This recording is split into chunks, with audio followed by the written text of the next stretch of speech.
এই জঙ্গলে রাজা কং তার ছেলের সঙ্গে আনন্দে সময় কাটাচ্ছিল।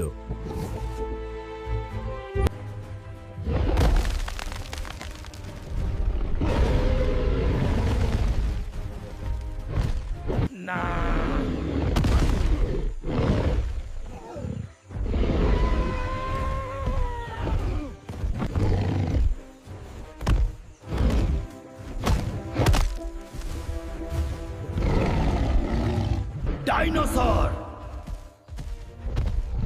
আমার ছেলেকে ছেড়ে দে। ছেড়ে দিতে পারি, কিন্তু তোকে আমাকে যুদ্ধে হারাতে হবে। আয়, চলে আয় যুদ্ধের ময়দানে।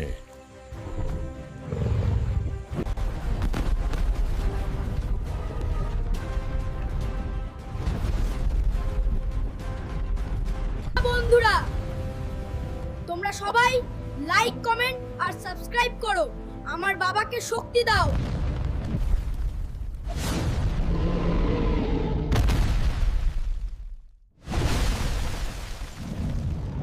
বাবার শক্তির কাছে কোনো শত্রুই টিকে থাকতে পারে না।